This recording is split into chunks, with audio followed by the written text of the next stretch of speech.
الحمدللہ رب العالمین والصلاة والسلام علی سید الانبیاء والمرسلین اما بعد فاعوذ باللہ من الشیطان الرجیم بسم اللہ الرحمن الرحیم الصلاة والسلام علیکہ یا رسول اللہ وعلی آلکہ و اصحابکہ یا نور اللہ۔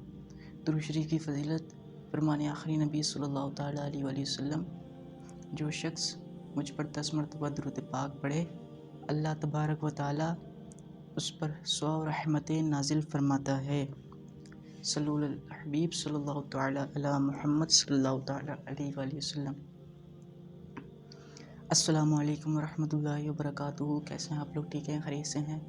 اللہ پاک آپ کو خوش رکھے، آباد رکھے۔ تو جی ہاں ناظرین، آج کا ہمارا ٹاپک ہے قرآن مجید کا جامع تعارف۔ قرآن مجید کا تعارف کیا ہے؟ ہر مسلمان کو، ہر بندہ مومن کو یہ پتہ ہونا چاہیے کہ قرآن مجید کا تعارف کیا ہے، قرآن مجید کا معنی کیا ہے، اصطلاحی معنی کیا ہے، لغوی معنی کیا ہے، پتہ ہونا چاہیے۔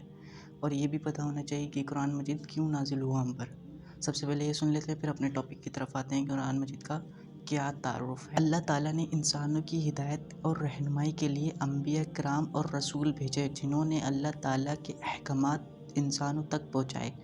ہدایت کا اور رہنمائی کا سلسلہ ایک طویل عرصے تک جاری رہا، جب تک انسان اپنے عقل و شعور کی اس منزل تک پہنچ گیا۔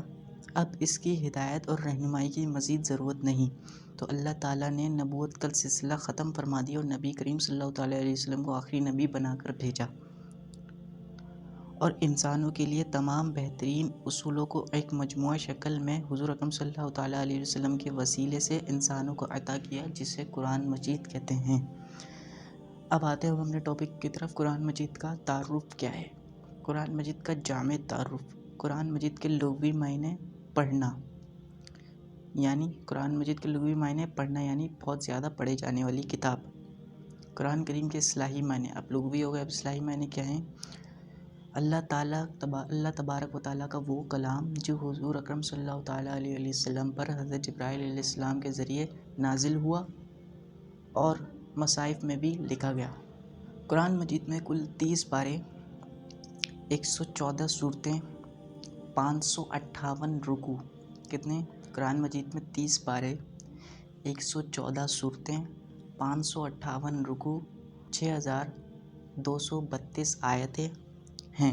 سب سے بڑی سورت سورۃ البقرہ، سب سے چھوٹی سورت سورۃ الکوثر ہے، سب سے پہلی سورت سورۃ الفاتحہ، سب سے آخری سورت سورۃ الناس ہے۔ اللہ تبارک و تعالیٰ کی عظمت و کبریائی بیان کرنے والی آیت الکرسی ہے۔ اب اس میں ایک اور بات ہمیں معلوم ہونی چاہیے کہ آیت کے معنی کیا ہیں اور سورت کے معنی کیا ہیں۔ سورت کم از کم 3 آیت پر مشتمل ہوتی ہے۔ ہر سورت کا ایک خاص مضمون و موضوع ہوتا ہے، جس کی ابتدا میں سورۃ توبہ کے علاوہ بسم اللہ الرحمن الرحیم لکھا گیا ہو۔ آیت کے لغوی معنی ہیں نشان یا علامت۔ اسلام میں آیت قرآن کریم کے ہر فقرے کو کہتے ہیں، ہر فقرے کے آخر میں علامت ہوتی ہے۔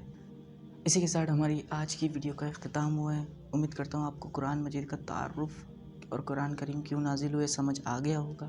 ملتے ہیں کسی نئے ٹاپک کے ساتھ، تب تک کے لیے اللہ حافظ۔ السلام علیکم ورحمۃ اللہ وبرکاتہ۔